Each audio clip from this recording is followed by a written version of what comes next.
अस्सलाम वालेकुम। हुकूमत जो है ना, वो करने का ये मतलब नहीं होता कि आप खाली जो है वो ऐवान सदर के अंदर जाके बैठ जाएं या आपने प्राइम मिनिस्टर हाउस के ऊपर या महलों में रह लें और आपने हुकूमत कर ली। नहीं, हुकूमत करने के लिए ना लोगों के साथ, जिन लोगों के ऊपर आप हुकूमत कर रहे होते हैं उनके साथ कोई इक्वेशन बनाना होता है, उन लोगों के साथ कोई ना कोई क्योंकि जाहिर है हुकूमत जो है वो आप लोगों पे करते हैं ना, तो आपका लोगों के साथ एक रिलेशनशिप होता है। एक होता है जिसमें आपके पास अवाम की मैंडेट होती है, राइट, अवाम की रजामंदी होती है, अवाम कहती है कि हाँ जी हमने इस इंसान को चुना है और इसने हमारे ऊपर हुकूमत करनी है और इसने हमको रिप्रेजेंट करना है, इसने जाके इंटरनेशनली भी हमको रिप्रेजेंट करना है। वो आवाम का मैंडेट होता है। जैसे इमरान खान का था कि उनका अपने लोगों के साथ एक इक्वेशन था, फिर चाहे उनको कोई कीमतें बढ़ानी हो, कोई मुश्किल फैसला लेना हो, चाहे वो साइफर की ही बात क्यों ना हो कि कोई और मुल्क जो है वो हमारी इंडिपेंडेंस के ऊपर, हमारी सॉवरेंटी के ऊपर, हमारी आज़ादी के ऊपर हमला कर रहा है, हमारे अंदरूनी मामलात में मदाखलत कर रहा है, वो अपने लोगों के पास आते थे क्योंकि उनका उन लोगों के साथ एक मामला ही इस तरह का था, एक रिश्ता था। लेकिन कुछ लोग ऐसे होते हैं जिनके पास अवाम का मैंडेट नहीं होता, उनको लोग तो नहीं लाए होते ना वो वोट देके, तो जाहिर है उनका लोगों के साथ वो रिलेशनशिप हो ही नहीं सकता है। जैसे कि अभी हमारी हुकूमत देख ले आप, ये जिनका काम था कि वो सिर्फ आते और आके ये इलेक्शन कराते 90 दिन के अंदर, जो कि आईनी और कानूनी तौर पे उनके ऊपर फर्ज था, और अपना आगे चले जाते। लेकिन इन्होंने भी जानिबदारी दिखाई है, ना इनके पास मैंडेट है ना मैंडेट उन लाडले सुपर लाडले के पास है जिनको जलसे ही नहीं करने निकल रहे हैं। बड़ी बातें आ रही थी कि ओहो वो तो आएंगे तो वहां से वो पूरी दोबारा नून लीग की सियासत को जगा देंगे और जिंदा कर देंगे और यूं कर लेंगे और तू कर लेंगे। वो उनसे दो जलसे मुश्किल से नहीं हुए, वो खैर वो एक अलग बात है। लेकिन वो जो लोग होते हैं ना जिनके पास फिर अवामी मैंडेट नहीं होता है, वो लोगों के ऊपर हुकूमत करते हैं डर और खौफ से, राइट। क्योंकि या तो लोग आपका साथ इसलिए देते हैं क्योंकि उनको आपके ऊपर भरोसा होता है, आपसे मोहब्बत होती है, या इसलिए देते हैं क्योंकि उनको चुप कर जाना पड़ता है, उनको डर लगता है आपसे। ये इस वक्त की हुकूमत और जिन लोगों को ये लाना चाह रहे हैं सुपर लाडले को, वो लोगों में डर, खौफ और हिरास पैदा कर रहे हैं। डर किस चीज का है इनको खुद को, कि इन्होंने इलेक्शन में मुंह की खानी है। और क्योंकि जाहिर है अच्छे जो सर्वे हो जाता है, जो पोल हो जाता है, उसमें तो साफ दिखता है कि लोग तो इमरान खान को वोट देना चाह रहे हैं। अब इन्होंने सोचा कि किस तरह से जो है वो लोगों को काबू में लाया जा सके, तो डराना धमकाना पड़ता है। और डराना धमकाना सिर्फ आप डंडे से तो नहीं करते हैं, उसके लिए प्रोपेगेंडा भी फैलाया जाता है।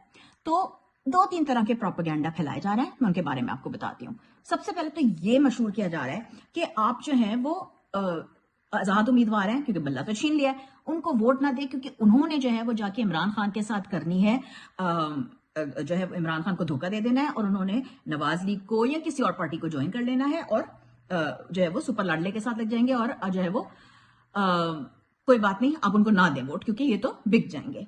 ठीक है, अच्छा। और हमने देखा भी है कि हुआ है, पहले भी जब 2022 में हमारी हुकूमत गई थी, सिंध हाउस में माशाल्लाह बाजार लगा था, इस तरह के होते हैं।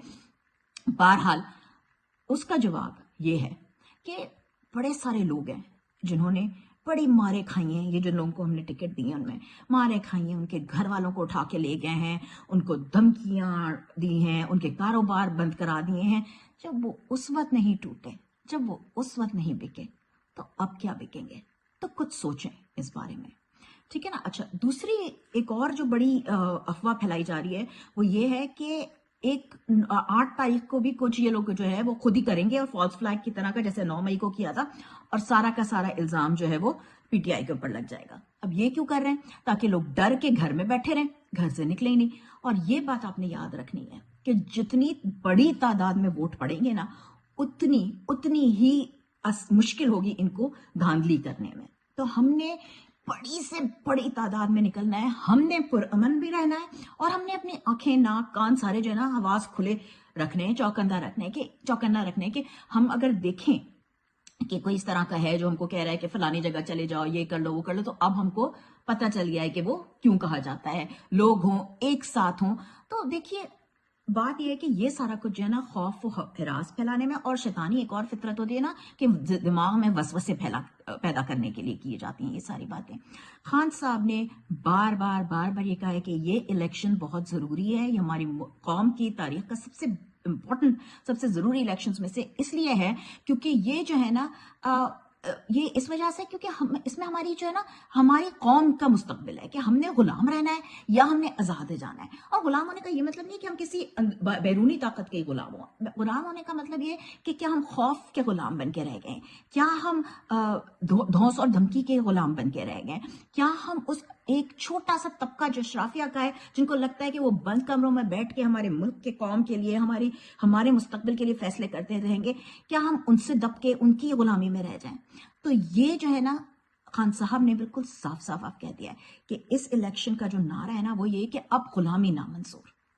تو ہم نے اس جو پورا ہمارا یہ نظام ہے جو اس اشرافیہ کا غلام بن چکا ہے اور ہم کو اس نے غلام بنا دیا, ہم نے اس کے خلاف یہ ایک ریفرنڈم ہے. ہم جتنی بڑی تعداد میں نکلیں گے, جتنے زیادہ ووٹ ڈالیں گے, اتنا زیادہ یہ ملک ہمارا ہے. تو بس یاد رکھیے کہ غلامی نامنظور. خان صاحب نے کہا ہے اتوار کو ہم لوگوں نے ساروں نے نکلنا ہے باہر اور کیمپیننگ کرنی ہے باقاعدہ الیکشن کی, پرامن ہو کے آئین اور قانون کے دائرے میں رہتے ہوئے ہم نے اپنی جمہوریت, اپنا جمہوری حق, اپنا آئینی حق واپس حاصل کرنا ہے. پاکستان زندہ باد.